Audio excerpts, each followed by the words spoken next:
And welcome back, ladies and gentlemen. It's now hour number 2 of the Vinnie Eastwood show for today. And my very special guest is still Paul Webster, and we're talking about the legal fictions in the English court system there, as well as getting out of your gas and bills and all of these utilities. I don't quite understand that, Paul, exactly. How is it that people are entitled to free use of the electricity and or gas grid because they pay their taxes? Is that how it works? No, because when the country went bankrupt, the people would be offering their labour, which is going to be the value in this system. You have a right to the natural resources, which is gas, water and electric. You have this natural right.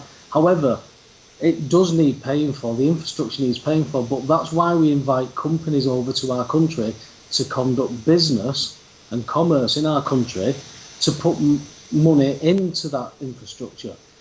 In the Bills of Exchange Act, in conjunction with the Consumer Credit Act 1974, it's a commercial arrangement that pays, that are liable for the gas, water and electric. And what happens is, if you live in a domestic property, if you ask for a paper bill, I mean, it's not a surprise that you will get discounts for going to direct debit, because you'll never see a paper bill. So you wouldn't understand necessarily what a bill of exchange is. But they issue your domestic property with a bill with a cheque at the bottom of it. That's a liability cheque. That's not a payment slip. That's a joint giro credit cheque. It's drawn on the commercial bank, which is your credit. So it's drawn from that. Your credit is a prepaid account. So rather than you use pieces of paper that you go out and buy clothes and food with, rather than use those bits of paper, you can use them for clothes and food and get your gas, water and electric for free, because it's already been paid. It's already there for you. That's why you're registered. And that liability check is a bill of exchange, and you have 3 obligations to meet with a bill of exchange. So with these bills, you either send the bill to the commercial bank, who pay the utility company that's on the gas bill. Because let me put it this way. Say I ask you to lend me £200 and you write me a cheque for 200 quid, right? And an hour later, you say to me, I need that £200 back. Am I going to go and draw the funds out of my account to give to you? B, am I going to go and cash the cheque and then give you your money back? Or am I going to give you your cheque back? So that's what the companies do. They give you a cheque and then say, you owe us this. So they paid you a cheque, and what you're meant to do is transfer it by your endorsement with your signature, so you execute the document back to them. Now that's your bill paid. That is your bill paid. So why are little old ladies sat in front of Calagas heaters with quilts wrapped around them, scared to put the heating on? She's paid. She's earned it. You know, she's earned it. It's a travesty, because I got shouted at for telling people that the gas is free. Their gas bill will go up because I'm not paying it. And to try and explain to somebody that you are paying it, because a bill of exchange is treated as cash. So if I've got a bill of exchange for £10, it's equal to your £10 of a note. So bill of exchange is key in commerce. That's why they use it. You don't see banks transferring paper notes to another bank or precious metals. They sign and date something. That's it. It's a done deal if you're a domestic property. That's how it's written. That's how commerce is meant to have been written. The thing is, have you heard of the posh school down south here called Eton? It's not like breakfast. No, no, not Eton. And it's like, if by the age of 11, Vinny, you are taught the Bill of Exchange Act by the age of 11 at Eton, because this is how commerce works. And like I said, I got this shown to me, and we were messing about with all what mechanisms that they were wriggling out of. Like, there's a term that used to be used called accepted for value, which was still transferred by endorsement. It was acceptable for a bill of exchange, but they tightened it up. But they can't get rid of bill of exchange because it would stop them operating. But the very fact is, the company issue you with a gas bill with a liability check. That means you don't pay. It even says on the check, no fee payable at post office counter. That means you don't pay. So like I said, you either send it to the bank, where the bank ignores what you've done. They just pretend that they're not the facilitator. You transfer it back to the company with your signature by endorsement, which means the company have now got that check. That check is theirs. They can sign and cash it. Your bill's paid. Or the third, which is the most unlikely one, because although I'd love to see somebody try it one day, I may try it just for the devilment, to walk into the local post office with that check, sign and date it and say, can you give me the cash on that amount of check, please? Because that's a cashable gyro. Now, with that money, I am meant to go and pay my gas bill. If I decided to just cash that and spend the money, then I am still liable for that gas, right? That's what they will say. But the fact is, it's the corporation that's attached to the birth certificate that this rule comes to. Are we saying that you could actually go in, cash a check that the utility company has sent to you, put that money into your account, and then pay the bill that they've sent you, kind of thing? Yeah, that's exactly it. That's exactly what it's meant to be. That's why they send you a check. Well, now, wouldn't that be interesting if it was the people using sleight of hand, not the utility companies? Well, that'd be fraud, wouldn't it? Yeah. Well, the thing is, I fail to see the difference between what fraud is and what the law mandates as lawful. Fraud is causing harm or loss. Well, the fact is, they're claiming I'm causing them loss because I've kept their payment. What they do is they send me the payment because they can't cash it, right? Because they're not me. So I give them the permission to cash it by transferring it to them. That check is now theirs. So if they don't choose not to cash it, whose fault is it they've not been paid? If I give you a check for £1 million, how long would it take you to put it in your bank? Yeah. Well, a lot of people would say, in fact, you'd also have to be cautious, because when you put in a certain amount of money, they always ask you, where did that money come from? Yeah. Well, we've just had that recently, haven't we? I mean, HSBC was stating that they weren't anything over, I think it was £2,000. If you wanted to withdraw it, you had to explain why. You had to explain what you wanted it for. That soon stopped. They've soon changed the policy on that. They've decided that that's far too big a step to try and enforce. I mean, you've got banks everywhere charging you for taking your own money out. It's all about one last grab, this, Vinny. The bank tax is virtually knocking on our door. We saw it in Cyprus, where anybody with £100,000 of savings, they were taking 80% of that through a bank tax, which is what I'd probably call robbery. Which the Prime Minister of New Zealand and the Finance Minister, Bill English, said was a good idea and we should try it here. Well, why not? I mean, there's a lot of people made a lot of money from it. I mean, I've thought of trying it myself. I thought if I just knocked on every door in my street and said, look, I'm going to collect £10 a week off you, just make sure you give it me. And if you don't give it me, I'm going to force you to give it me. That would be a nice little earner. I wouldn't have to go to work. I wouldn't have to do anything. But that's basically what these people are doing. And we've allowed this to happen, not through stupidity. It's just plain ignorance. You know, we've been hoodwinked.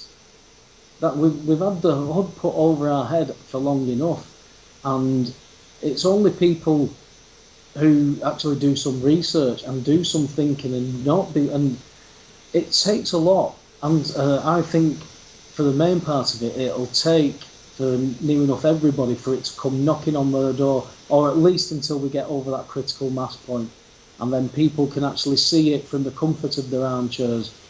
Do you know what I mean? Well, and then be encouraged to start taking a bit of responsibility for their lives, because it never ceases to amaze me. People who go into debt and then go into bankruptcy or debt consolidation firms, and all of a sudden they can knock you this huge amount of money off. A mate of mine had a £1,400 bill And after so long of ignoring them, they wrote to him and said, "Good news, if you pay today, we'll accept £400. Now, I don't know about you, but I couldn't afford to lose £1,000 what was owed to me, pal. But yet this company can just write it off. Why? Because it doesn't exist. It's a negotiable fee. They're trying to fish you in. You give your details, they can take you to a court, and the court's going to find in their favour." Well, can we talk about critical mass for a moment? You talked there before. It's the same fraud perpetuated, isn't it, on the entire masses, and the masses participate in the fraud because they can't think critically. Ergo, if you want critical mass, you need the masses to be able to think critically. Think critically, yeah. And it's like only getting. I mean, you know, my friends and family, some of them no doubt are sick to death of me going on about this stuff because they don't want it to be real. They don't want, you know, it's very easy to be dismissive of somebody. Oh, yeah. But it's without having actually some argument. Opinion is opinion, fact is fact, and everybody can debate. And at the end of the day, everybody's entitled to their opinion. When I stopped trying to force an opinion on people by just saying, "Please look, it's important," that type of thing, then my life started to get easier because I wasn't as angry.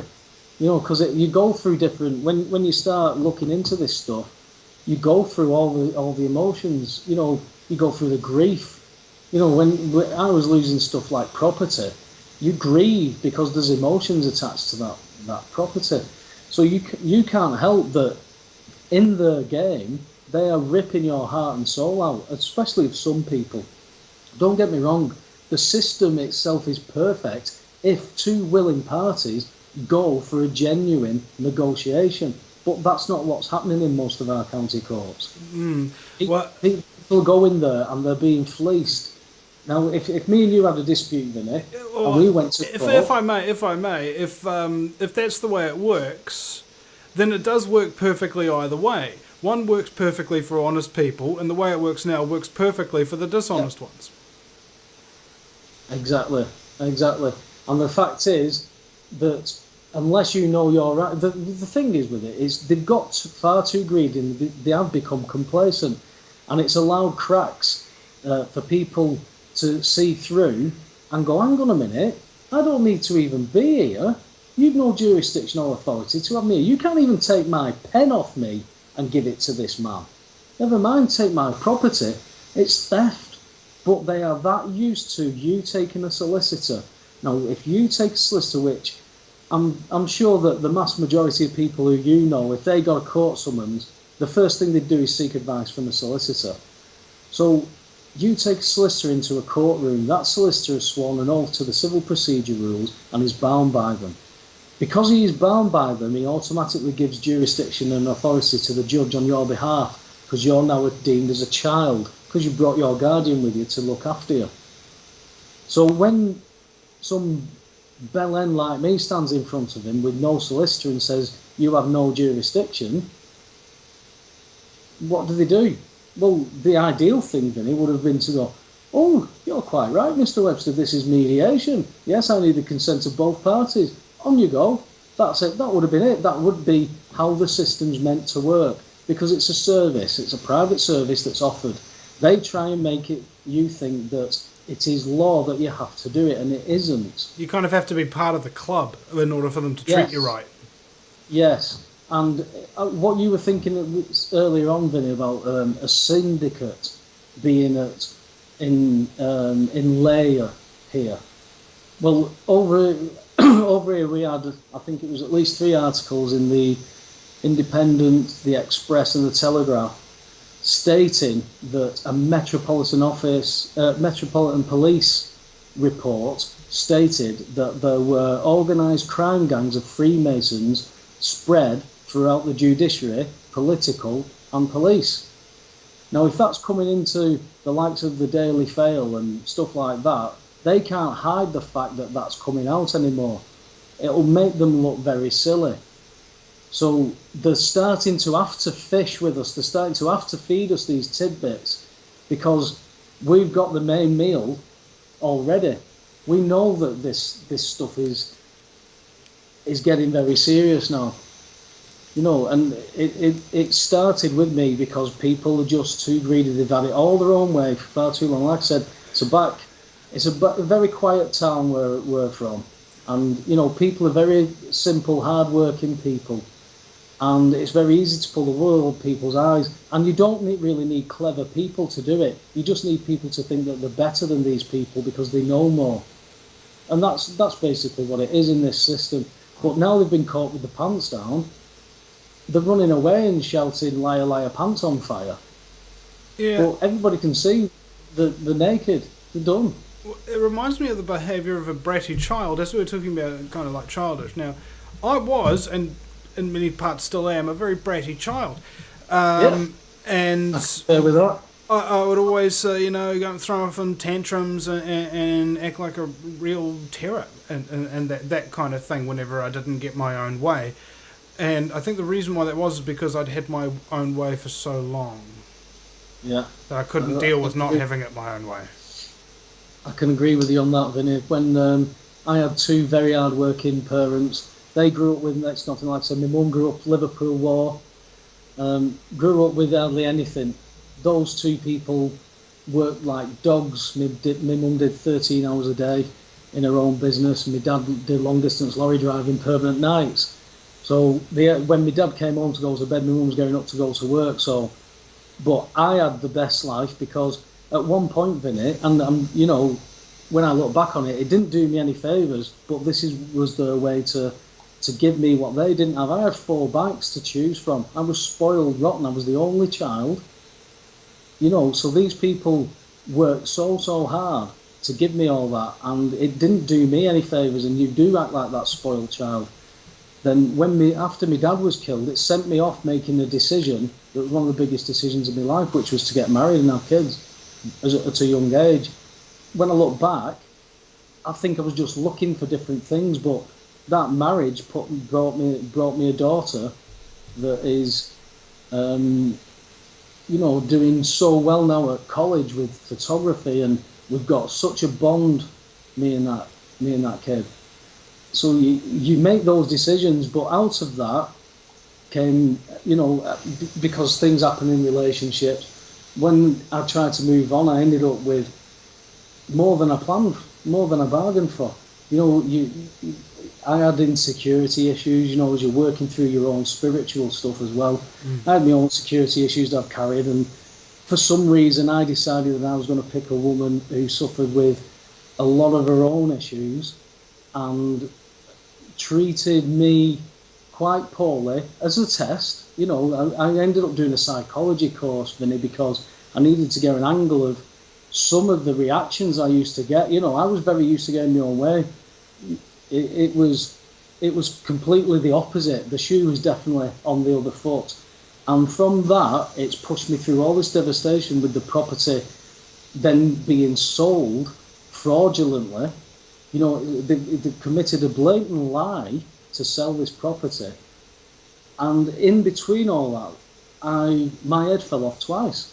I had a quite, not a bad breakdown, but I had a breakdown the first time, and then the second time wasn't quite as bad because you do become stronger. You don't know where you get it from. It's like little things like my dog just being there. Just for that second, it snaps you back into this reality and says, not everything's shit like that. And then you realise that the size of the beast that you're up against, and this beast has been here a long time, and you think, who am I to challenge this? Well, if nobody challenges it, then there'll never be a challenge. Somebody's got to challenge it, and it's, like I said, this all came looking for me. It's not been easy to try and fit work in and try and get all this stuff in as well, and then try and find some time where you can just laugh and be happy, because don't get me wrong, I get plenty of time to sit around and research and stuff like that. That's not a problem. But it's the time when I don't want to think about this stuff. When enough's enough, and you just need that break from it completely.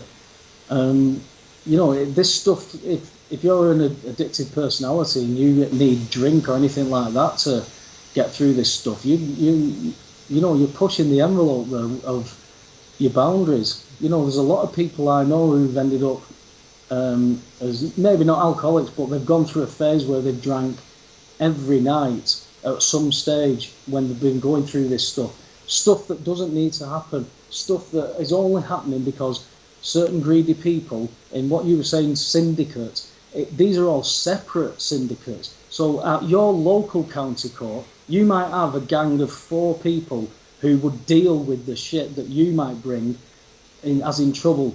But if you turn up with a solicitor, you're going to get the nicey-nicey judge. But as soon as you start challenging them, that's when they get the guns out. I had the judge changed on me 10 minutes before the hearing, at the first hearing, and that was because one question was asked: what jurisdiction do you stand under today to have authority? And within 4 minutes, armed response attended, running in and out of the courtrooms looking for a breach of the peace. So I knew that was for me, and I had police attendants at the next 5 hearings. I've never had, over this case, I've never had an hearing without a police presence. It went down to 2, but over the first 5 hearings I had over 30, including armed response and video evidence gatherers, for one question, which was, where do you get your authority from? That's how scared they are. They just want to intimidate you and bully you. Ooh. Here's where we get our authority from. You see all those thugs with the guns and the uniform and the black uniforms behind you, and all the surveillance devices? That's where we get our authority from.